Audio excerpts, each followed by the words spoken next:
The Fearless Podcast, in a time of deceit, telling the truth, is a revolutionary act.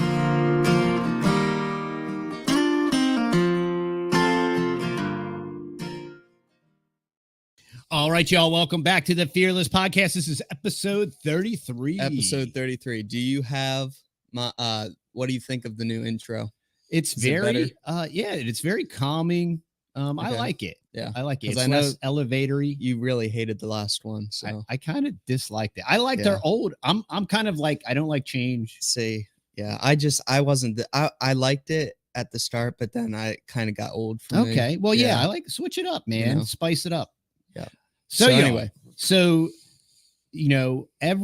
with every challenge holds with it the seed of an equal or greater benefit. And so we're snowed in here in Texas under a 1/4 inch of snow, maybe a little less. And what that is producing for y'all is we're able to like push out this like super high quality content, and we're bringing you all the people that you know and all love. The people.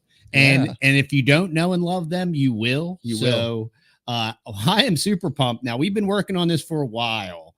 I'm super pumped to introduce y'all to Aust from Homesteady. And we've been trying to coordinate our schedules and whatnot. And it finally happened. It took a blizzard. Yeah. On both ends, right? Yep. Aust, welcome to the Fearless Podcast. Thanks for having me, guys. Good to be on. Yeah, man. I'm glad our schedules could line up here. Yeah. And for those of you that don't know, Homesteady has a YouTube channel. They also have an excellent podcast. Yep. And the quality is incredible. On par. It's just really good quality, very entertaining, educational, family friendly. It's just a great resource. And then Aust Homesteady itself has all their own resources and website. Yep. They have a Pioneer. What's your subscription program? Our Pioneer program. Yeah, that's our kind of our catch-all of, you want to learn more about homesteading? Do you want to get, learn more about off-grid life, milking cows, building chicken tractors, whatever it is? We got a little bit of everything in there. And we've been high quality. Yeah, we've been following Homesteady since the very beginning. Yeah, probably since the podcast. Almost the podcast. That's old school days, guys. This is our 10th year. Yeah. Wow. Yeah, so you're way more. Okay, so let's talk about this. Let's do an origin story. Sure. Let's talk about so you're 10 years into this podcast. It's Homesteady. So I would say you're at least 10 years into homesteading. You guys, you're a family of 8 and you're a young family. And so maybe tell us kind of what you did before homesteading and what led you in that direction. Yeah, all right. So like all good origin stories, right? This is not where we started. This isn't anything what I looked like at the beginning of the story. It was grew up in town, no farm animals, no experience with chickens or cows or hunting or all I did. The one little sliver of homestead life that we still have today was I was really into fishing. Other than that, just grew up like a kid in town. We didn't have much land. We had a family dog, so that was about it. And met my wife, Kay, who you see on our channel and on the podcast. And she's a farm girl. She did grow up with this life. She grew up not quite at the level that we run things here now, but she grew up with farm animals and that whole thing. We met, neither of us at the time were living on the farm or living a farm kind of life. We were, just traveling. And when we first met, we thought we would just kind of keep doing that, traveling. We weren't planning on kids. Well, 6 later, here we are. So things changed there. And pretty much that's where everything changed for us. The minute we decided, the minute we found out we were having our first kid, we realized, all right, well, things aren't going exactly as we thought they were going to go. So now we have to kind of pivot. And our life pivoted completely. We went from, thinking we were just going to travel and, see the world to, well, we don't want to have an only child, so let's keep this going. And we want to feed our kids the best we can and give them the best life that we can. So how are we going to do that? We were pretty broke at the time when I first came along, and we wanted to be able to feed them good quality food and, have a nice life. But we couldn't afford, organic food or, pastured meats or anything like that. So we started trying to get creative. And creative at the time, we were in a 3rd-story apartment. And creative meant, well, you know what? There's a little patch of grass down at the bottom of our staircase. So Kay said, you know what? I could grow some vegetables in that little patch of grass. And we didn't own much more land than that little patch of grass. So I thought, you know what? There's animals walking around the woods. We lived in Connecticut at the time. In the state of Connecticut, there are way too many deer. They're practically a pest control animal in some parts of the state. So I thought I'll learn to hunt, and Kay will grow some vegetables, and we'll try to do the best we can with the very little money and very little time that we had. I was working full-time in construction, and she had her hands completely full with a newborn baby and everything that brings. And so we both started figuring stuff out. And that was 14 years and change ago when this all kind of started. And I knew nothing about hunting or butchering or livestock or animals. Kay had experience working with the animals and a little bit, but not at the level that we do things now. And we grew from there. And we can get into all the details, guys. But that's kind of what, having our first kid, that was like our motivation, the spark that lit the fuse. To now, if you fast forward, we live on the family farm. We pasture beef, cows like you guys got, and livestock, pigs and sheep. And we have a dairy cow herd operation here. We don't buy meat. We butcher everything here on our homestead. We grow some fruits and veggies a little bit, but most of our operation is livestock. And that's where we're at today. Yeah, so walk us through that. So it's one thing, okay, so you start having kids, you realize we need to provide for them in a holistic fashion. So that's a very common backstory for a lot of people. Either they have a health emergency or they have children and they say, you know what, this thing is bigger than me. But so you go from apartment dweller, using what you got where you're at with what you have and the little patch of grass, right? And then you're going to expand and scale to do this homestead thing, develop all these new skills, right? And your full-time construction, but then you're going to complicate it by a factor of 1,000. You're going to become a content creator. Maybe explain what happened. Yeah, so you nailed it, right? It's a big juggling act that, like you guys know all too well. We built, when you look back and what is going on 15 years now, right? It's 14 years and change of this whole journey. When you look back, it is just a never-ending journey of a couple little steps forward and usually a few backward at the same time. Learning new skills, learning new things, and going in different directions, trying to explore and figure out what you're good at, what you like, what you don't. So our first year of us becoming homesteaders, it was me hunting and Kay gardening. And that was a year of complete failure. My first year of hunting, I walked around the woods a lot. I was learning how to bow hunt at the time. I had never used a gun before. I was not familiar with firearms. I did not grow up in a house that was comfortable with firearms. So for me, it was very foreign to even get into the idea of hunting, let alone guns. So I started with a bow. Figured, you know what? I'll start with the bow and arrow and we'll go from there.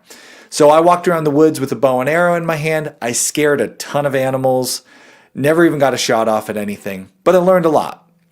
Kay, she started in the garden and she started with some peppers and some tomatoes. And the neighbor, we were in an apartment, so we had neighbors underneath us, came out one day and weed whacked up all her tomatoes. And later on, she had some peppers that were actually growing. They were getting there. They were peppers. They were still green at the time. And we had a friend come along who thought he had a green thumb and said, "Oh, your peppers are ready." And he picked them before they were ripe. So she got nothing from the garden. I got nothing from the woods. It was a huge failure. And if you let failure stop you, that's where Homesteady would have died, right? We wouldn't have been here talking today. Yep. We would have had a failed patch of grass and an expensive bow. But we just failed and kept going. And that's how we got here today. A lot of failures, but pushing through and learning from it. Our next year, early in the archery season, I got my first deer. I had learned a lot from my mistakes, and the following season I got out there and I was on the ground hiding behind a rock with my bow and arrow when a doe came over the hill at 40 yards, and I took the shot and got my very first doe. And that was a huge experience in the world of homesteading. Some people, I find homesteading, the world of hunting, isn't as popular as I personally think it should be. I think hunting is a great way to be a homesteader. But one of the areas of learning that you get with hunting is the butchering. And a lot of people will take their deer and drop it off at a butcher and get somebody else's deer back, but not us. We were doing this to save money, and we could not bring this to a butcher. It would have ruined the whole money-saving thing. So we just figured out how to do it. I had a Field and Stream magazine because 13 years ago when I got my first deer, YouTube was not the resource it is today.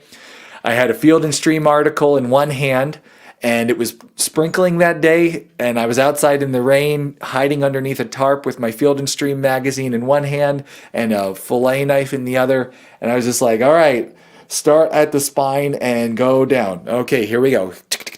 All the way down, figuring out as I went. Awesome. The beautiful thing about butchering, as opposed to like carpentry, when you're trying to build a chair and you take your saw and you cut something wrong, well, you have to throw that away. That's waste, right? But the beautiful thing with butchering is when you cut something wrong, well, now that's burger. So there's no waste.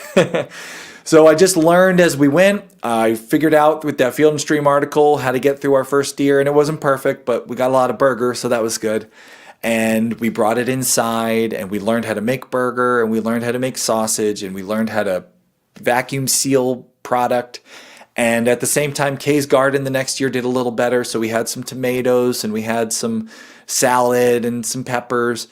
And the next year, we were having our second child, my oldest daughter. We decided it was time to get out of the apartment and look for a place. And at the time, the idea was, you know what? Let's just find a little piece of land that's real cheap. And we were still real broke at the time. So we thought, you know what we can do? We can find a little scrap piece of land that nobody wants. It'll probably be off grid because we won't be able to afford to be on the grid. Those pieces of property are more money. We'll find a little off grid piece of property, and we'll put a yurt up because yurts go up quickly and they're inexpensive for how quickly you have a structure. And that was what we were going to do. And we told our parents, hey, we're going to move out of the apartment and we're going to move into a remote piece of property with essentially a fancy tent. And Kendra's father said, no, you're not with my grandbaby. So he helped us find our very first farm property, and he helped us finance the property. And we were able to get into a little 10-acre farm that already had a house. And it was wonderful that we had, I know not everyone gets help from family like that. So it was really special. It helped us get a leg into the world of homesteading and farming earlier than we could have. We would have definitely been set back in our yurt. So yeah, we were able to get a little family farm, and through that 10 acres, we were able to expand into livestock. We got some chickens, we got some cows, we got some pigs. And actually on that 10 acres, we pretty much had every animal you could fit on the 10 acres at some point in that journey. And yeah, so we slowly grew from that apartment to that family farm. And at the same time, I was learning, that whole time as we went, we were learning.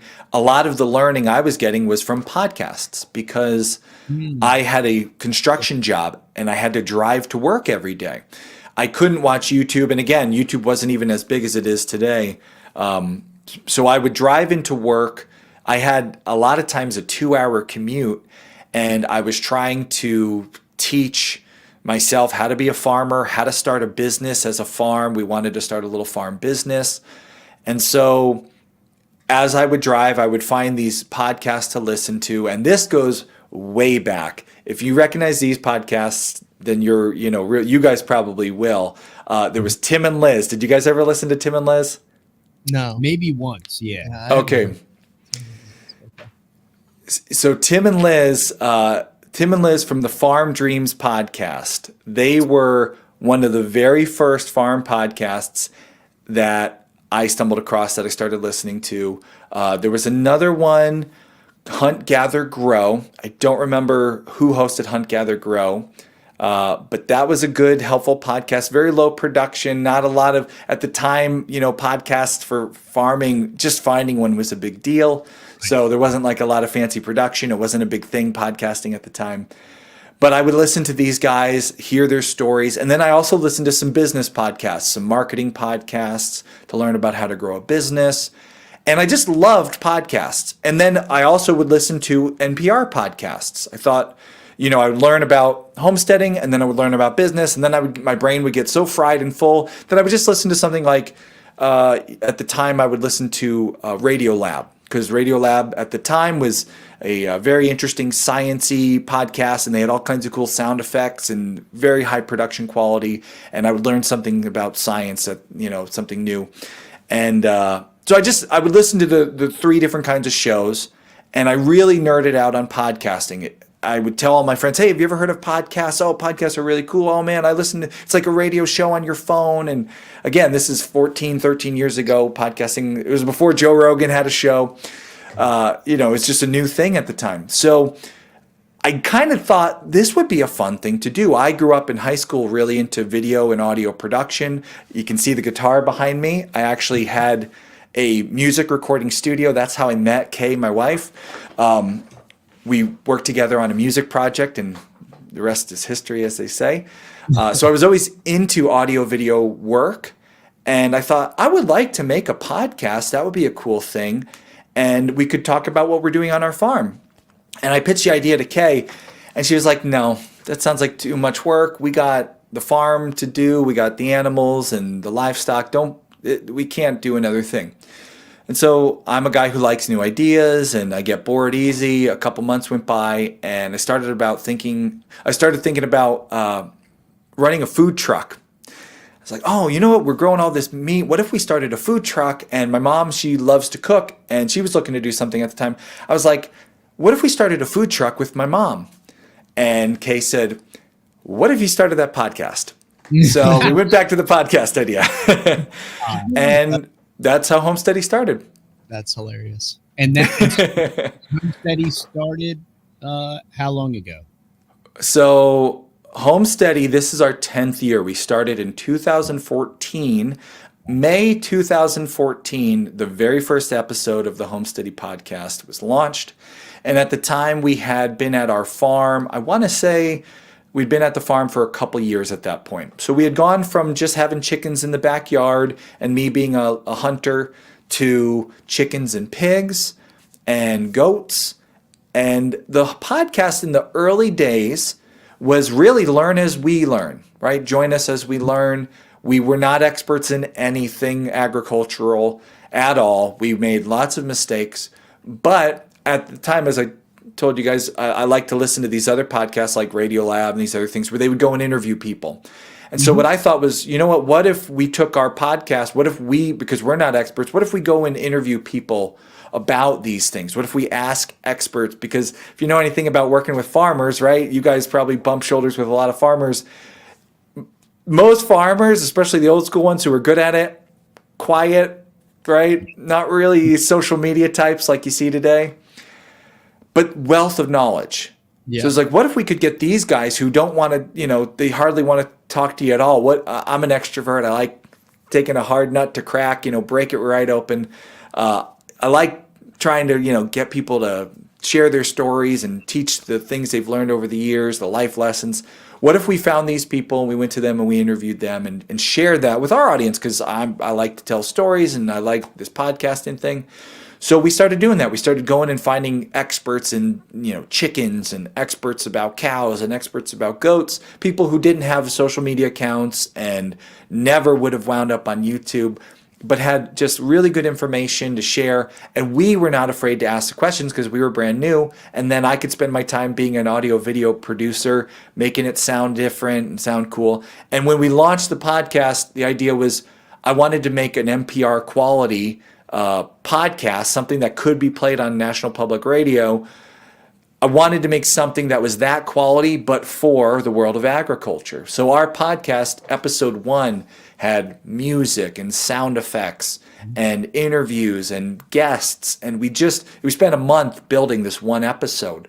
And at the time, every other podcast out there was doing like a weekly thing. And we were very different because we were once a month, but it was high production value.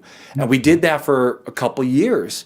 And I honestly feel that's what helped us become a full-time content creator with Homesteady, because it set our show apart.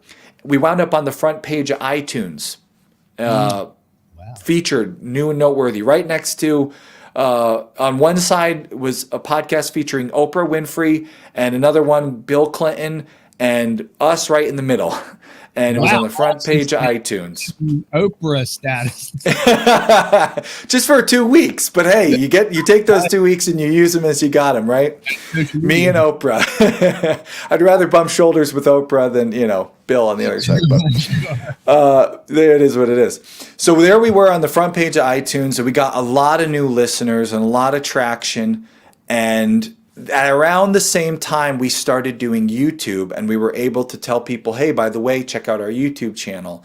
And this, again, we started our YouTube channel 10 years ago. Actually, it was in the winter of starting the podcast. It was like December 2014. And we didn't even do regular YouTube content for another year or so.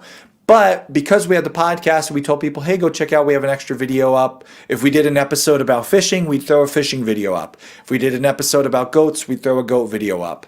And so it kind of we built the farm, we built the content side of things, and we were trying to build our own business actually as farmers.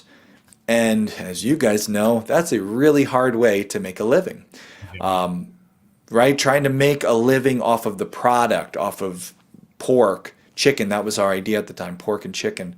And at that time, I started bumping shoulders with the John Siskovich of Farm Marketing Solutions, who happened to be my neighbor. And anybody who has chickens, meat chickens, has probably built themselves a John Siskovich chicken tractor. He was actually a neighbor right up the road from me, a friend, and it's a good friend of mine now. So we were building at the same time in the same town. We were trying to build this farm business, pastured poultry, and John's podcast and his YouTube channel is called Farm Marketing Solutions. So I was trying to sell pastured chicken in a town where Mr. Farm Marketing Solutions was also trying to sell pastured chicken, and needless to say, he sold a lot more chicken than me. So after a year or two of trying to do the farm thing, we realized, you know what, we're getting a lot of traction with the YouTube channel, we're getting a lot of traction with the podcast. The farm direction, it's a great way to feed ourselves and friends and family, but we stopped trying to become farmers full time, and we just focused on the educational content and growing our homestead. And we were able to, with that kind of lifestyle, start a part-time business with Homesteady, which allowed me to go part-time on the construction side. That allowed me a lot more time on the homestead and building up our business. And then over time, we were able to transition to doing Homesteady full-time.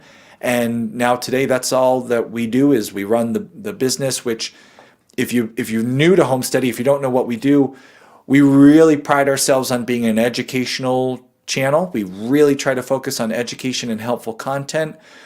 We don't do a lot of vlogging. There were some time periods where we experienced and experimented with it a bit, but more nowadays, and in the early days too, it's really been primarily educational content.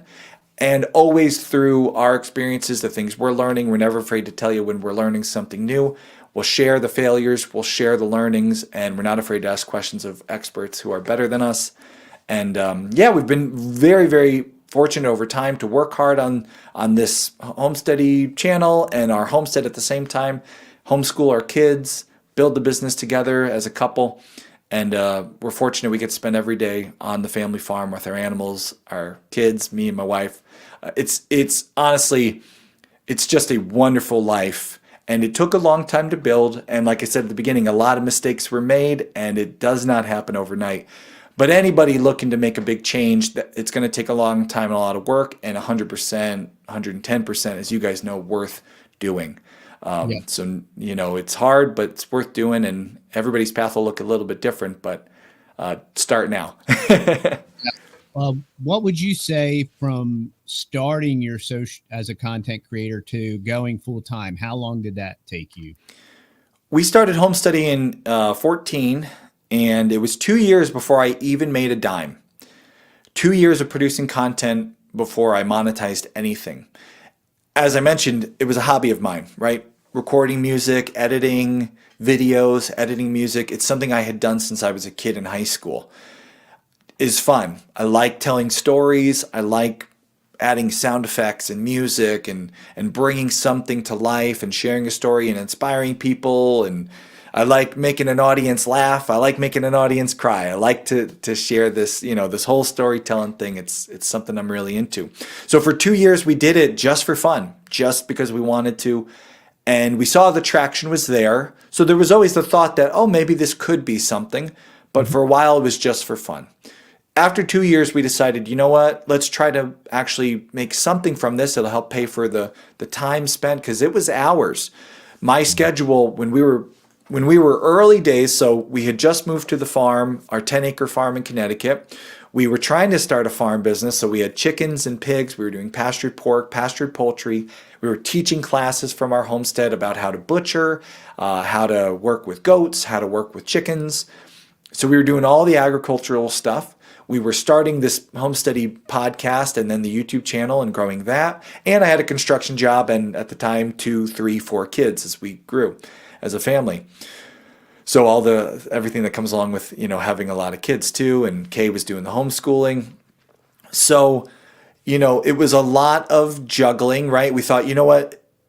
The time investment is big. Let's try to make something from it. I would wake up in the morning at usually about 4 in the morning and jump on the computer, and I would spend 2 hours in the morning editing, and then I would go out and do the barn chores that I had to do, and then I would get my truck and I would commute into work, do construction all day, come home, have some family time with the kids and Kay, and then tuck everybody in for bed, go back to the computer, and I would edit from usually 10 to 1 or 2 in the morning. I was getting very little sleep, not a very healthy lifestyle.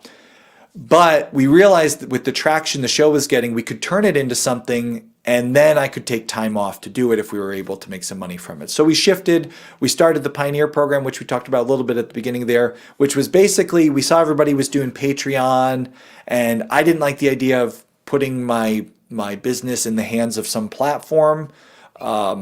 Solely. We've always produced Homesteady very holistically. So some people became like just a YouTube channel and just made money from YouTube. Some people started a podcast and had Patreon. We always wanted to make sure that if YouTube pulled a stunt or if Patreon decided they don't like, homesteading or whatever it was, we wanted to survive and make sure our brand survived that.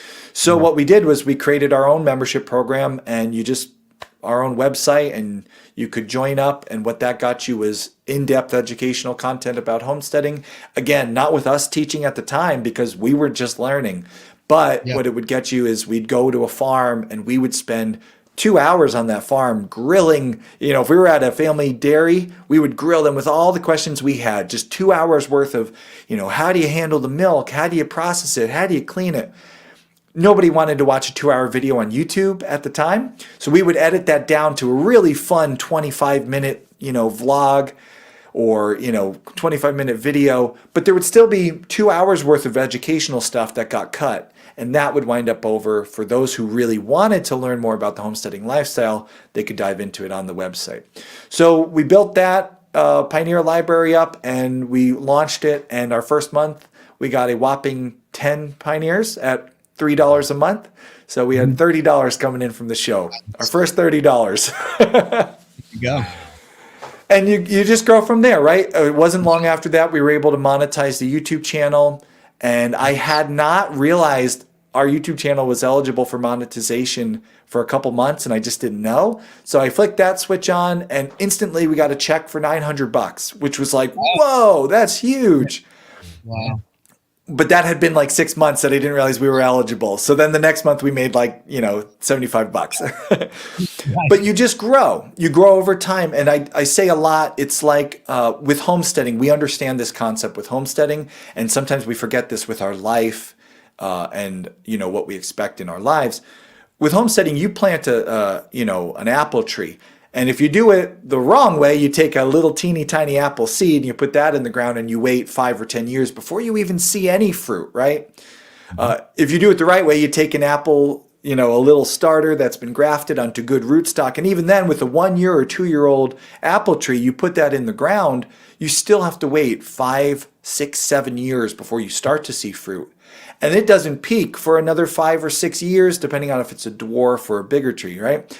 So you plant a tree and it takes a long time. But once a tree starts producing, then you get this overflow to the point where you're like, hey, friends, family, you want to come pick apples? Pigs eat the apples. We can't keep up with it. Yeah. So we've tried to, over the years, with our homestead, with our business, with our holistic growing holistically, plant trees as much as possible. So it's slow in the beginning and it takes a long time to monetize. And even then it's laughable. But if you see the tree is growing and the fruit goes more and more every year, eventually you can make the leap. And for us, that took about 3 years of part-time to the point where I was able to quit construction. And even then I had to kind of do a little bit of work as a video creator for other people. So I had Homesteady now, which was my own brand and my own business, but I couldn't feed my family off of Homesteady full time. And the farm and Homesteady was doing its thing, but I still needed some money to pay the bills and keep the lights on. So what I did was I had this content business here doing Homesteady. I helped other people build their YouTube channels. So I'd go and make videos for businesses. I had a food channel I worked with for a long time, producing food videos, which was really fun because I'd go and do these shoots. And she was a culinary instructor, and she'd cook a lot of delicious, amazing food. I got to learn a little bit about cooking, and I always got to take the leftovers home. So that was great. It was a win-win. And a couple more years of that till we could finally say, you know what, Homesteady can do it all. And even then, it was less money than I was making working in construction and with my own AV business. But finally, we were able to just do what we wanted at our homestead and share that, and then, build up our educational content. And we've been doing that now just before we moved to a family farm in Pennsylvania, which was going on 6 years. So it's been 7-ish, maybe 8 years of full-time homesteady. And it's starting to get up there. There has definitely been a shift in our channel and our growth.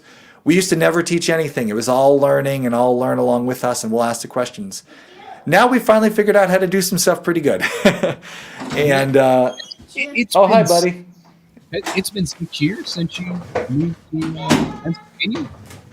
Home studio you get walked in on at times. You guys know. This will be our 6th year, believe it or not, 6 years in Pennsylvania family farm, which seems, I know you guys have been following. I think we did some content with you guys. We did. Back at the a Cal Lab back at the Connecticut homestead. So just to put it in perspective, and that would have been probably the year before we left, because we had just gotten our cows, and then we decided to move to the family farm in Pennsylvania where we are now. And so that would probably, this is going on 6 years, so that would have been about 7-ish years. So you guys would have just about started your guys' YouTube channel when we did that. Yeah. And that was, so we're going on 6 years in Pennsylvania. And it's been a big shift because now we've been doing we've been raising our family's meat for over a decade now. We don't buy meat from the store. We once in a while we'll buy something funny. We want to, have some seafood or something. But we don't have to buy meat from the store. We do all our butchering, all our own stuff in the backyard here. And you do a batch of meat chickens every year for a decade. You finally figure out how to do it. And so we've been able more and more to help other people, which has been really, really exciting to see just the growth in the last couple of years, how many people have wrote in and say, hey, I've learned, I watched you guys, I got inspired, I got my own place, and now I'm doing it too. And we've seen people pass us by in farm size, and even we've seen people start YouTube channels from their homestead and pass us by, and just all kinds of cool stuff. So it's been really cool to see long term how this stuff just grows like an apple tree. It just grows and grows and grows. And that's neat. So you mentioned how your in-laws helped y'all purchase your first homestead property, and that's really kind of what motivated us. We didn't have, we had lots of different circumstances where we strategically relocated kind of like in the middle of nowhere with no friends and family around. But one of the things that really motivated us with procuring property and dirt is trying to create a living legacy for our children. So that way we could accumulate dirt to pass on to them while we're living, so that we can share in the process and share in the infrastructure, construction, and maintenance. So now that y'all are on the family property and you have 6 children and they've grown up in this lifestyle, where do they see themselves in the process? Are they embracing the homesteading lifestyle, or what do your kids think about all this? Really good question. And you know, TD, you got kids and every one of them's unique, right? You see some different aspects because homesteading is such a big category, right? We could have a magazine about homesteading and you flip through the pages and one article is about hunting and one article is about canning tomatoes and one article is about how to treat an alpaca with something wrong with its foot, because alpacas always have something wrong with them. You know, right? You can, like, there's so many things. That's one of the beautiful things about homesteading is just there's so much opportunity. And as a family who homeschools, it's a nice way to let everybody kind of take their interests and go in different directions. Exactly. So we have from the ages of my oldest was going on 2 years old when we moved to our first farm. And he was there with me when we found my first deer. The very first deer that I talked about at the beginning, he was on Mama's back. We were walking through the woods looking for the deer. So he's been there for everything. He's been there for and he's, he's a teenager now, so he's been there through the whole journey. And all my kids subsequently have been involved in all our growth, all this stuff. And we've always included them in different ways. So according to age and interest, we'll go in different directions. And then also there's some things that we just want to instill in our kids, a good hard work ethic, right? Whether you're interested or not, you're going to help clean up the cow poop in the barn, right? You're just going to help clean the barn. So we kind of, as the younger ones, they start off with very simple tasks. We have them collect the eggs, help spread wood shavings if we're cleaning up a stall, fill in water buckets, turn on the hose, fill the water bucket. The little ones are involved at very easy tasks at a very young age. So really, and this is every kid's different, but from 2, 3, 4 years old, they're out there in the barn, just in the safe areas, just exploring and learning. And trust me, when you send the 2, 3, 4-year-old to get the chicken eggs, you guys know half of them are going to wind up on the floor. Yeah. That's why you get a lot of chickens. Yeah. But they're learning, right? They're learning as they go, to the point where now my oldest, and I'm sure you've seen this, TD, where your oldest, we can send them anything we do have a bull and we have some cows on the property. We had Highlands for a while, put our kids in a situation that was dangerous. So we would keep them away from those areas. But every other area, that on the farm that they can go and do the work, they can do everything. They're completely capable. They are more capable as teenagers, young teenagers, than most of my adult friends who come to visit to work on the farm, because they don't know what's going on in a farm, whereas my kids can give the tour and tell them how everything works and show them how everything works. So partially as they grow older, we let them choose things that they're interested in. And then again, you're part of a family on the farm. We want to instill work ethic. So other directions will say, hey, this is under your jurisdiction now. So for example, my daughter really, really wanted to get goats. And you guys know how I feel about goats. You've been following me long enough. If you followed Homesteady for 10 minutes, what'd you say, TD? Dropped out there. Yeah, you feel the same way that we feel about goats. Yes. Goats, I had sworn them off forever. They were never coming back to the farm. And of course, my oldest daughter says, Daddy, I really miss the goats. Can I get my own goats? I don't own goats. I never will own goats again. But she does. So she's really into the goats. She wanted to have dairy goats. We got a really nice group of little Nigerian dwarfs, which are an amazing little goat. Yep. They're not as good at escaping because they're short. They have really good quality milk. And they're just fun. Even I'll admit, they're a fun, cute little animal. So we got back into goats. So like my oldest daughter, she has this whole herd of goats. She has them bred. She does their feet. She's 12 years old. She clips their feet. She gets them bred. She gives them shots. This girl is completely, now we're there helping her along and teaching her and making sure everything's, you still need some oversight, right? They're still not ready to take it on completely, but she's so self-sufficient in her goat herd. She milks them by hand. She brings the milk inside. She can use it in products. So just, it's awesome to see. My oldest son, who's a teenager now, as he gets older, he takes after his dad a bit more. He loves the fishing in the woods. He's not so into the livestock thing. So he doesn't have any particular livestock of his own, but we'll give him projects throughout the summer to help with because you're part of the family, and that's how it works on a family farm. So for example, this summer, this spring and summer, we're going to be raising meat chickens, and he'll be helping. He's at the point now where he's completely capable of running a John Siskovich style pastured poultry operation. He can fill the waterers, fill the feeders, move the chicken tractors. He's getting those big, strong teenage arms and shoulders. So he's able to run that operation, manage that, feel what it's like to have responsibility over something really important, right? One of the things, you guys have probably seen this, I feel when kids, we give our kids chores, right, to teach them good work ethic and responsibility. And there's chores that are like, fold laundry and do the dishes and clean the kitchen. And that's good hard work, and it's good for everybody to learn. But if you don't do the laundry, if you don't fold the laundry, nothing dies, right? Sure. But if you don't water the chickens, they could die. You can't weasel out of that one. You got to get there for those animals. So there's a level of responsibility that farm work, I think, teaches a kid that you just can't teach. And I even see it in myself versus Kay. She is 1,000 times the farmer that I am. That one, there's a reason our channel has succeeded at helping people, inspiring people. It's because Kay is great with farm animals. Ost would have gave up and been living, in a van somewhere a long time ago. But Kay grew up on a farm. She grew up taking care of the animals. She understands, she sticks to it. I've learned as we go over time how to have that farm work ethic, but I didn't get that as a kid because I feel like without a farm, you just can't get that farm work ethic. Our kids are fortunate. They're getting to learn hands-on, taking care of animals, caring for creatures, making sure, even it's blowing snow out, blizzard-like conditions. We had wind gusts yesterday were 40 miles plus.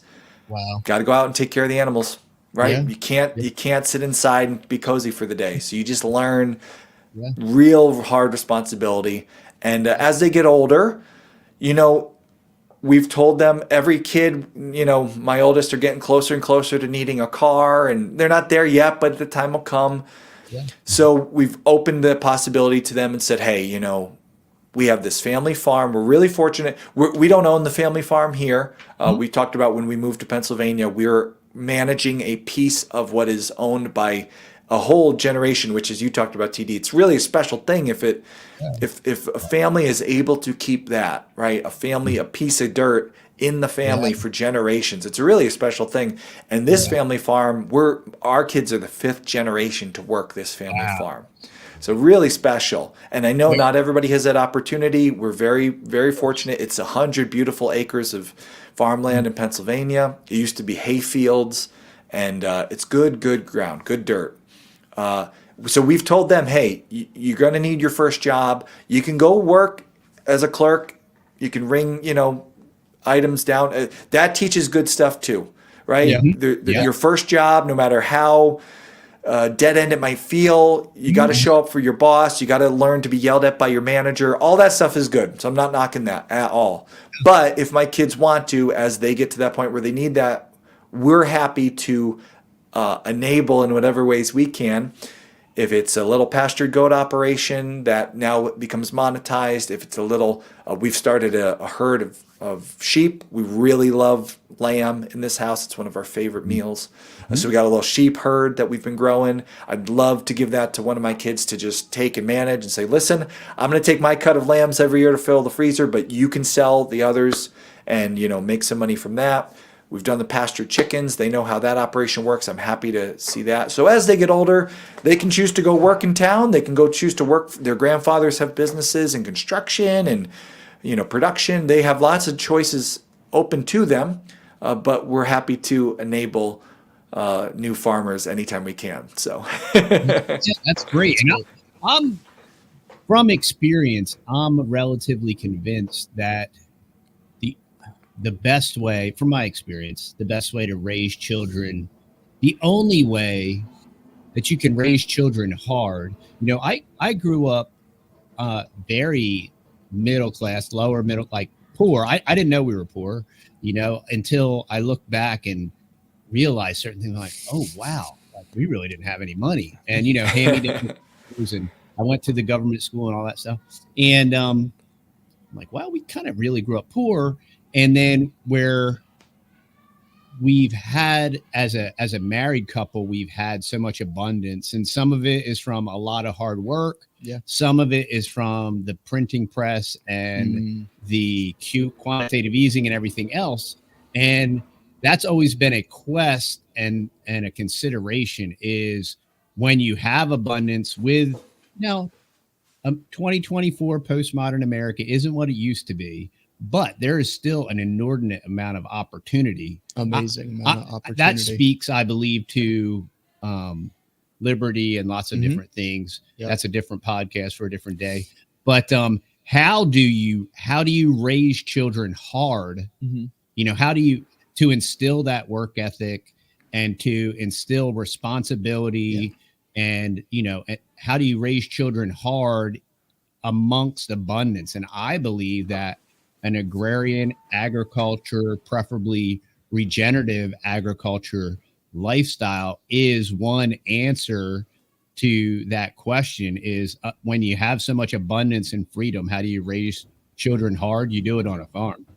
Yeah, that's a great way to put it, because there's that saying, right?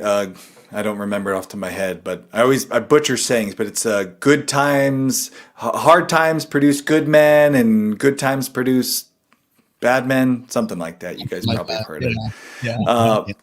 Yeah, we live in very comfortable lifestyles, and you don't want to be the hard thing your kid has to deal with, right? You want to be a good parent, a supportive parent. But they do need to learn good hard work. And I was very fortunate. I didn't grow up on the farm, and I didn't have that. But my dad had his own construction company.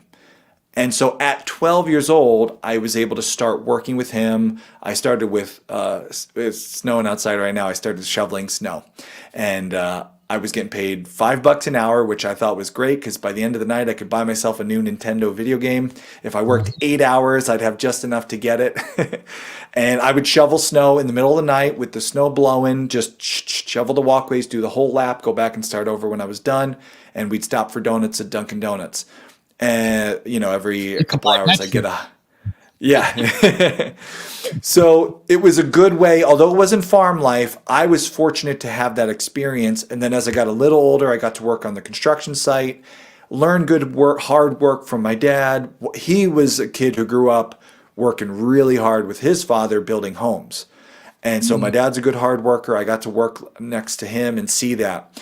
But because of, the world we live in today, you can't usually get your 12 or 13-year-old working in construction. It's first off, you're going to make sure it's a safe situation.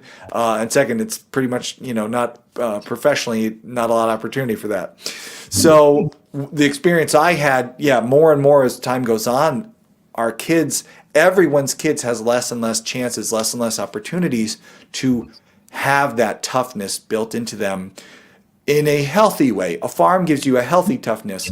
You have a parent with an addiction, or you're poor and destitute. That's a different kind of toughness you'll develop, but that's also a negative life that you hope your kids don't have to go through. So the farm gives you all that struggle of going out when it's cold, going out when it's raining, taking care of animals, failure. How many times have we watched an animal we care about get sick, die because of a mistake we made or something we did wrong, or just nature, right? Things happen and you can't stop it, and it's the loss. You deal with the circle of life. The farm teaches so many things in what is pretty much mostly a very safe. The stakes are never you're usually not so high, right? So it's the safest, softest way to give a hard real good hard experience as your kids grow. I totally see what you're saying there, TD. And that's one of the reasons, even as we go on in years and we think, oh, why are we still doing this? Why don't we support a younger farmer with dreams and buy chicken from him? But then how are my kids going to learn how to butcher chicken? Yeah. So it's what keeps us every year still doing it is even though now we've grown and we could buy pastured poultry, we could buy some pastured beef from someone selling it, we still do it ourselves because now it's just the time working side by side with our kids, the lessons they get from it, and we still get from it ourselves. It's hard. Maybe when all the kids are moved out, me and Kay can become the sponsors of a good young farmer with big dreams, and at that point we'll stop raising our own meat. But I'll always have a pig to eat the table scraps because that's just too easy. So yes, that's very true. Yeah, we just had 9 Cooney piglets. Yeah, we just had 9 Cooney piglets born yesterday during the snow. During the coldest day. Of course. Yeah, of course. And then we got all prepped and prepared because we were like, it's Texas. Whenever a little bit of snow hits the ground, the power always goes out. So the power went out this morning, and I'm like, okay, it's fine. We can, because we had heat lamps and everything out there, keep them warm. So what we did before we turned on the generators is we grabbed the OPEZ, the 1800 watt one, and we threw it out there and plugged in the 2 heat lamps. But that thing can only run it for 3 hours, it was saying. So see the link in the show notes. So I was like, okay, we got to go get a gas generator fired up, and we already got fuel and everything, and fuel. We have 2 generators. So we have the main generator and then a backup generator. So we started up the main generator, and it electric start or whatever. Wouldn't start. Oh no, that's fine. We got backup generator. So we keep we pour gas in the new one or whatever, and then it just keeps, it has this like auto throttle or whatever electric start thing, and it's starting, and it's running, and we tried and it wouldn't come on. So I'm just getting frustrated because we got 2 generators here. They're pretty much brand new. One is brand new. And I'm thinking, okay, we got one last generator and it's down all the way at the shop. So I'm like, we're going to have to drive the truck down there. And we have an Aust interview that's taken us Yeah, I know. So I'm like, I was going to use the OPEZ to run the Starlink, the internet, and my setup here. But it's running for the pigs right now. And then the other one is I quick ran to the incubator that was going, plugged that one in. So I'm like, the OPEZs are all used up. Mm-hmm. I'm like, what in the world? So I started getting a little frustrated. But first world problems. Then I saw the electric truck come on over to the other pole from the other side of the road. And I'm like, oh, I hope that means the power is going to come on. And then Mom opens up the door and yells, the power's back on. Yeah. Nice. Phew. You go over to the power guy. You're like, thank you. Bringing him farm fresh eggs, right? Or beef or something. Oh, man. Yep. So it was a big reminder that I guess we're just going to have to every month fire those things up, I guess. And I don't know. They both didn't want to start. Yeah.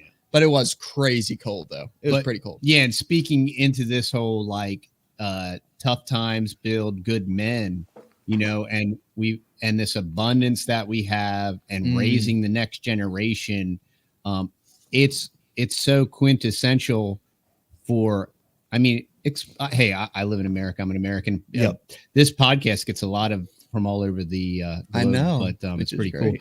But to carry our work ethic forward, our legacy, our liberty, we need to instill all these virtues and attributes this hard way in a loving parental way to instill all these values. And it's going to be so neat when we have 6 kids and we're seeing them grow, and then they're growing into this to adopting and adapting this lifestyle and being able to carry that forward. And then you're seeing the same thing.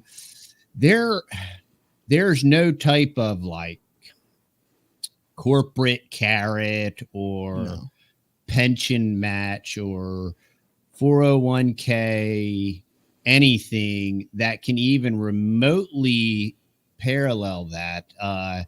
Even, you know, notoriety, fame, or whatever. Mm-hmm. And it's so gratifying, satisfying, and fulfilling that it's obviously above any type of mnemonic value of any kind of, you know, monetary value. And that's the real legacy, and education is our posterity carrying that forward. It's really the only hope for society all around the world. But it's neat to see people returning to a slower, purposeful, regenerative, agrarian type of lifestyle, and then instilling it into their children to carry it forward. Yeah, absolutely. And something you said there, TDA, just made me think, as they go out, right?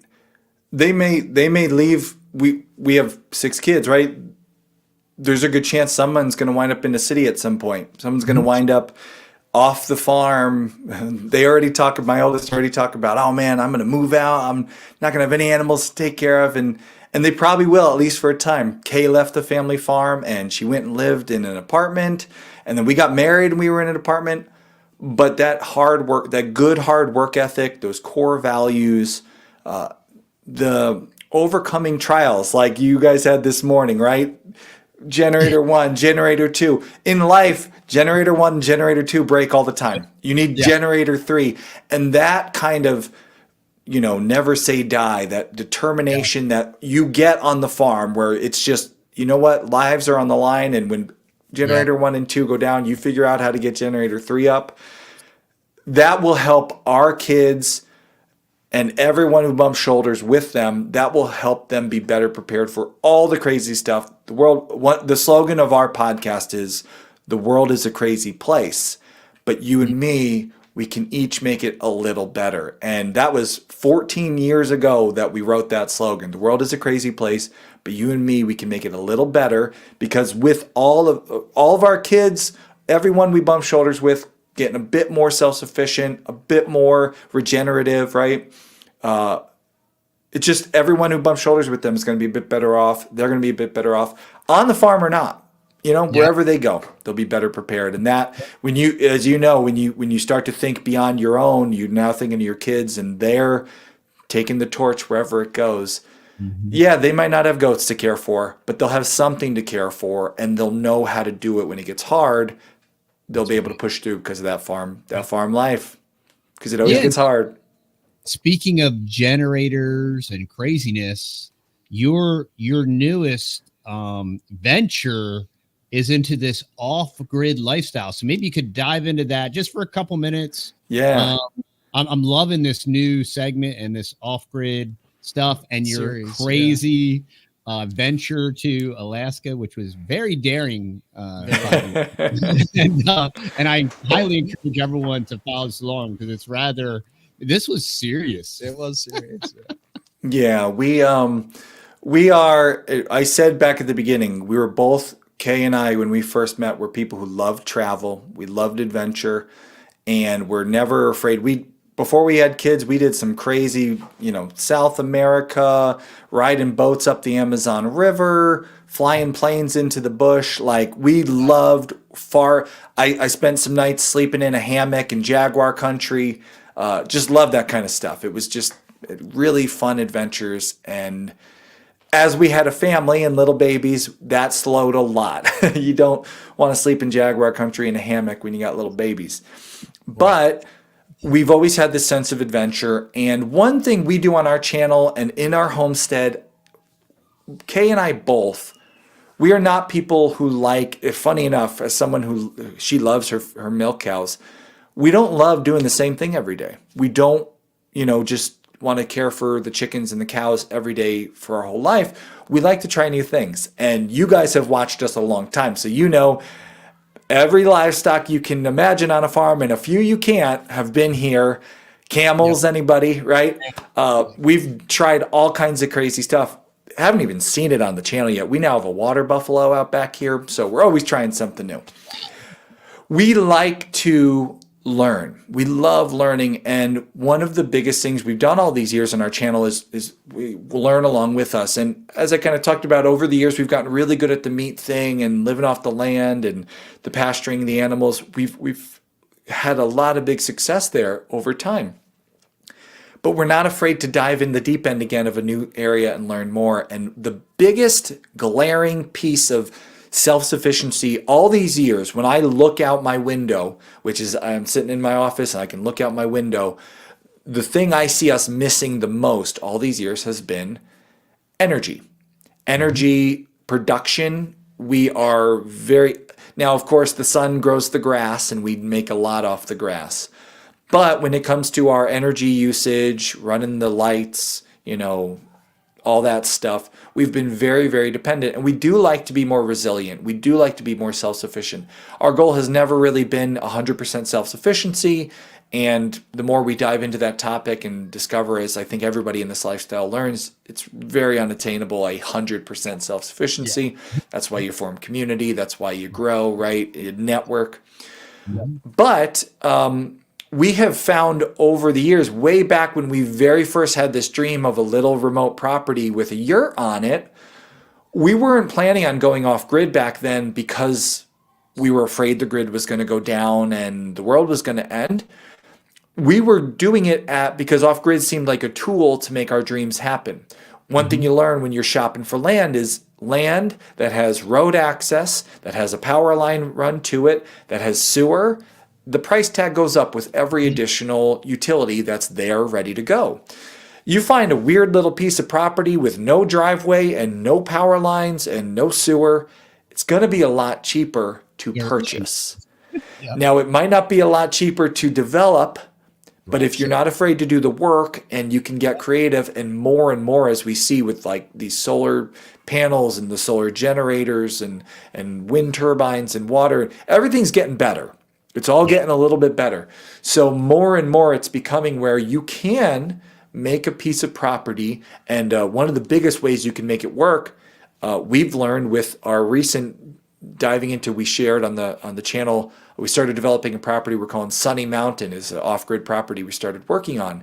We got a quote to get power lines run to Sunny Mountain, $60,000 to get power lines run to where we would need it. Yeah. You can put in a pretty nice solar system for $50,000 or $40,000. Yeah. I can put 10, 20, maybe 30 grand back in my pocket. And now that actually has paid for itself. That makes sense. Yeah. That's dollars and cents. So, if you want to go off grid because you're afraid of the grid going down, hey, that's great. If that's your motivation, it's never really been our motivation. We like being more self-sufficient. We like having a bit more control and understanding our systems. But I also like putting 20 grand back in my pocket, and off-grid can be a tool to do things like that. Now, you're going to spend money elsewhere and doing different things, but we also do value the self-sufficiency. And this is part of what we've learned now. We started developing this property, Sunny Mountain, and we realized, you know what? We want to develop an off-grid property, but holy cow, 14, 15 years of homesteading, we have all kinds of experience. I can tell you how to cut up a chicken every which way, but that doesn't mean I know anything about solar power. That doesn't mean I know anything about, kilowatts and how long the lights are going to stay on. We realized we had a gaping hole in our knowledge when it came to off-grid life. And so we thought, why are we going to go design an off-grid homestead and develop an off-grid homestead? We've seen this play out before. We shared the story on our channel. When we designed our very first garden at our very first farm, it was a 1 acre market garden. It was huge and it grew 1 acre plus worth of weeds like you can't believe. Yeah. Great weed harvest from that garden. But we never got even a single tomato because we designed a garden not knowing what we were doing. Why are we going to do the same mistake again? We've seen this movie. Why are we going to design an off-grid homestead with zero experience? So we decided, you know what? Let's get some experience. Let's dive in the deep end, learn as much as we can. And because we do our show, not only will we learn hands-on living it, but we'll also go talk to the experts. We'll see people, we'll learn from them. And we decided on Alaska, multiple reasons. A lot of people are like, why'd you go all the way to Alaska? One of the big reasons was because there are off-grid people everywhere. You guys know in Texas, there's people off-grid. There's people off-grid in Tennessee. There's people off-grid. I'm sure in Pennsylvania, we have people off-grid. There's people off-grid everywhere. In Alaska, off-grid is a way of life for a large population. I don't want to say the majority, but it's just part of life in Alaska. There are entire neighborhoods that are all off-grid. Everybody's off-grid. So they have it down to a way of life. Now, it's very also specific to long winters, lots of sunlight in the summer, not in the winter. It's extreme, and there's a lot that's specific to Alaska in that way. But also, everybody understands off-grid necessity and life and how to overcome challenges. So we thought, what if we go and we spend the summer living off-grid in Alaska? And we found a couple different places. It's amazing what you can find if you're looking. We found not just one, but a couple different places we could go and essentially either like house sit or very low rental to do like agricultural leasing or whatever. A few different opportunities of places we could go and stay for the summer in Alaska off-grid. They were super rustic. We went actually back in March of last year, we went and previewed a couple. We went to different properties and looked at different places and thought, like, can we stay here with the kids? Will this work? We finally settled on one cabin, which we've been sharing on the channel. Spoiler alert, we started referring to it. Well, the kids started referring to it as the dreaded A-frame. Incredibly rustic, very small, very hard. That was a very hard period of time. And we have always really, really tried on our channel because I did not grow up on a farm. I did not grow up as a homesteader. I don't have that farm kid toughness in me. I came to the world of homesteading and I have many, many days been out there pulling my hair out. I'm fortunate I have a pretty thick head of hair because I'd probably be bald if I didn't. Pulling it all out, just like, what am I doing? Frustrated, angry, sad, because it's really hard, right? There are days where it's just so hard, whether it's on-grid or off-grid. Homesteading can be so hard. So we've always tried to share. We know having this channel and this podcast, we inspire people. We get people who are like, you know what? I'm quitting my job. I'm selling my house, my apartment. I'm moving to the country. And we do not want anyone to come to us and say, you guys said this was amazing and I did it and I hated it. We'd much rather have people come to us and say, you guys have always been honest and shared the ups and downs, and I knew what I was getting into, and then I quit my job and everything and went and did it. So we've always been very honest and open about the struggles and the hard times. And we have shared this Alaska Off-Grid series. We've called it the Alaska Off-Grid Challenge. We wanted to see if we could make it the entire summer without quitting, living off-grid in very rustic, very hard circumstances. It was really hard. And there have been people who've commented and been like, this is fake, guys. You've been homesteading for 15 years. There's no way it was this hard for you. I love the haters. That's one of the great things about social media. Right. I don't even know what to say to that because it's like off-grid life is so different. And there are other people who come and say, guys, off-grid life, you can have a really nice off-grid house. There's people on YouTube with these huge, amazing places. And that's true. You can. And we're not stupid. We know, like, yeah, you can spend a fortune and have an amazing off-grid place. You could spend nothing and have a horrible place. And there's a sweet spot in the middle where you spend some money and you get a pretty good setup. But we wanted to see, could we do the most rustic? And when you take a family who we're not afraid of hard work, and we've been homesteading a long time, but we flick the switch, the light comes on, right? I turn the lights on before I get in the studio.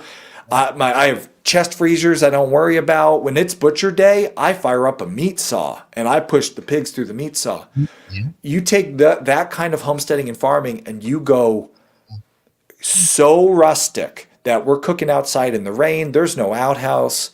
Yeah. It was really hard. And we were very honest about it. And most people have really, really enjoyed that open honesty about how we thought we were really tough and we're going to have no problem with this. And it was so hard. The change to that really, really rustic life in the very small cabin was so much harder than we expected. Now we're about halfway through the series. And we know how the story ends. I can't spoil it. Yeah. Thank you we can see you, so we know that. I did survive. Yeah, we learned a lot. And as you start, if you're following along in the journey, everything is in the beginning. You ride a bike in the beginning, you're going to fall, you're going to get hurt, you're going to cry. Yep. Everything is hard in the beginning. The reward comes to those who push.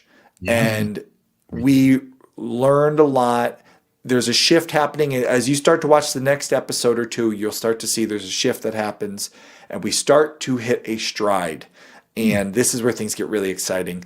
And we'll keep sharing that. This series isn't over. We're about halfway through the Alaska series. We've done some incredible interviews. We got to talk to people who live off grid with big families. We talked to people who live off grid, do part-time off grid stuff. We saw all kinds of cabins and setups. People have very rustic off grid lives. People who can do everything off grid and have the whole kit and caboodle and just live a normal life without paying an electric bill.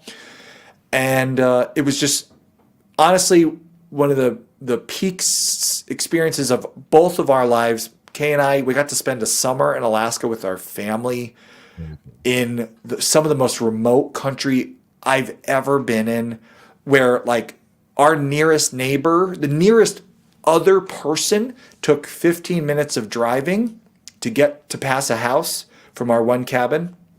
Nothing but moose and bear around us. And as far as the eye could see, just beautiful hillsides of the Alaska wild.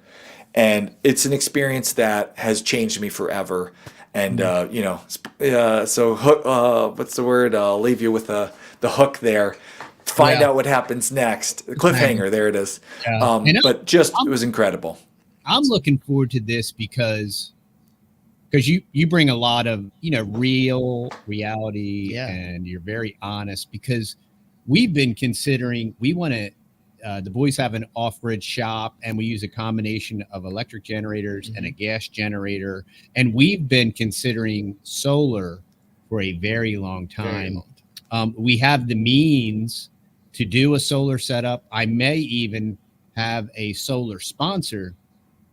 But the problem is you watch all of these solar people and, well, that was the old battery, and now there's this new iron battery, and then you'll need the new inverter, and then this new panel. Yeah. And where I am with solar is like, I want and we're at a very unique time with these plug and play stackable units that I think is really what's going to EcoFlow. Yeah, totally revolutionize. Opez just came out with the Mega 5. Yeah. It's going to totally revolutionize solar as we know it. Big time. And I'm going to be real curious to see what y'all and it's stupid proof too. Yeah. It's idiot proof. That's nice. Yeah, that's what I need. Plug, play, good. Yeah. When it comes to hear me too. I am with you guys. It's an interesting time, especially if you're motivated towards the off-grid life. And one of the things we're going to explore, especially in the next part of this series, and even beyond, because it's where we go with our Alaska journey. The off-grid challenge was Alaska, but it also was 8 human beings in Alaska who actually live in the lower 48 and have to get home with all their stuff. So the last part, it's a 3-act. This is a 3-act story. There's the first act, which is the dreaded A-frame, and we've just completed that act, which we just got our butt kicked. And if you've been watching, you know it. We just got our butt kicked, and we shared it on YouTube. And for a few weeks, we had to just shut the comments off because it's like, yes, we know we didn't do good. We know. Thank you. The next act is us overcoming some trials, but then we have to come home. So we travel from Alaska all the way back to lower 48, and we do this. We interview people along the way who are off-grid. We still see more off-grid setups. And, of course, we stay along the way, the most off-grid, the whole experience, just camping. We camp in the Yukon country. We camp in BC. We camp in Montana. We camp in Yellowstone. Now, I'm not going to lie. We also stayed in a hotel here or there. Some nights you just need a shower. Sure. But For most of the trip home, it would be a couple nights camping, then a big long day of travel, hit a hotel, then another day of travel, a couple more nights camping, another hop over, a night in a tent. We had some tents we would throw out. They were like a pop-up tent. You'd throw them, they'd spring up. And then we had a nice big tent. Sometimes we get to a really cool place, like we got to Yellowstone, and we were like, we got to stay a couple days at Yellowstone. So we popped the big tent up. We take our time. Woke up one morning with a 6x6 bull elk right outside the tent. I got video like right out of my tent window of this 6x6 elk just right there, giant. It's amazing.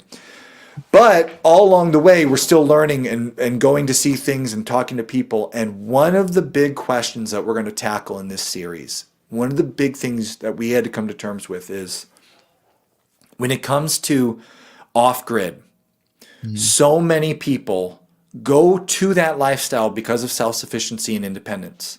Sure. And one of the scary truths that we find along the way is a lot of these off-grid systems, you become, in just a different way, incredibly dependent on a different grid. So maybe you're not on the electric grid, but you're on a battery producing grid, which you guys just talked about. When your battery breaks, and it will break, you're still dependent on that grid. And we talked with, so one of the things to look forward to on the way home, we talked to Gridlessness. I don't know if you guys watch that channel, but great YouTube channel. Jeff from Gridlessness. He has been someone I have followed for years. I interviewed him way back when we first moved to Pennsylvania. He was one of our first video podcasts. I've been watching him over the years since then. And I always look at Jeff and say, people look at our channel and say, you guys are living the life I want. I want to do that. And I understand that. It's a dream, and we're very fortunate to have this life. I look at Jeff and say, that guy's living the life I want, because he's gridless. He's off-grid completely in BC, and he's mining for gold and hunting bull elk and fishing for salmon. And I'm like, that is my style of homesteading. I like livestock, but salmon and gold, that's me. I love that. But we actually got to interview him on the road, and he works in the electric grid. Like, he's an engineer who works on this stuff. And he talked at length in our interview. It's one of my favorite interviews of the whole series. He talked about about this problem with off-grid life, and dependence. And he shared some really good ways to truly be off-grid, Awesome. whether or not you're on solar power. So that's another teaser there. Stay tuned. That episode is probably months away, so you'll have to hang in there for it. But right now our production is very slow because these episodes are really, as you guys mentioned, high edit, high production. So we're doing about one a month right now. Jeff's is coming, but it's one of the best ones in the whole series. I can't wait to share it because I learned a lot about our goals with off-grid life, what we were looking for versus realities. I learned a lot from Jeff, and he is off-grid. His channel is called Gridlessness. Like, he loves the lifestyle, but he was very eye-opening about some of the realities of off-grid life. And so a lot of good stuff coming. You set the hook very deep. I am a fisherman. I've been a fisherman a long time, so I know. Well, this has been awesome. That was great. I will obviously put all your links below, but where can everybody find you, Austin? If you search Homesteady, you'll find us. And whatever you're into, if it's podcasts, we have 10 years worth of podcasts now. There's 100 plus, maybe 200 episodes to dive into. If you like YouTube videos, we have almost 1,000. I've trimmed down in over the years and tried to find we try to keep the best stuff out there, the quality stuff. We have a website, thisishomesteady.com. We have a membership program. If you're serious, like I really want to homestead and dive in deep to the educational stuff, we have that too. But there's plenty of free stuff, and on whatever platform you like, we do audio. I love to talk. I never shut up. So there's something to me talking somewhere on the internet. You'll find it. That's awesome. That's great. This has been a blast. We really appreciate you investing our time here. And this is a value for value proposition. So if you love the type of content and the people that we bring to you, please go on over to TheTexasBoys.com. The Food Forest in a Box is still available for now. Act now. Yep. And there's also, you can go ahead and get over at TheTexasBoys.com. We sell local unfiltered unfiltered, unpasteurized honey, and all types of different types of coffee, from CBD coffee to lion's mane coffee to all different types of flavored coffee. And then we sell all types of different teas and the native mud brew and all types of great stuff over there. Go check it out if you want to support what we do here on the podcast. But another great way to support this podcast is leaving a 5-star rating wherever you are listening to this. And we do highly recommend for y'all to go check out the Fountain app and go listen over there. I listen to Homesteady on the Fountain app. Oh, yeah. So the Fountain app is awesome. Fountain app's So, where it's at. So thanks for go. hanging out, y'all. Thanks for coming along on the journey. Check out Homesteady. If you're interested or curious about Off-Grid, this new series is next level. Oh, it is. I am waiting for every episode.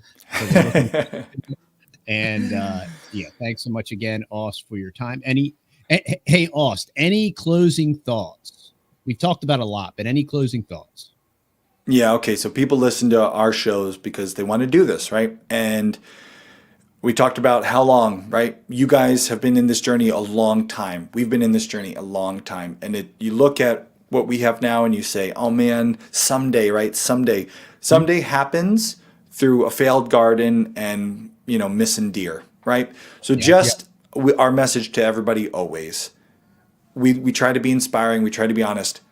Our slogan at Homesteady is just start. So it's January. It's a great time to say, you know what? I've been listening to Texas Boys for a while. I've been watching them and all the cool stuff they're doing.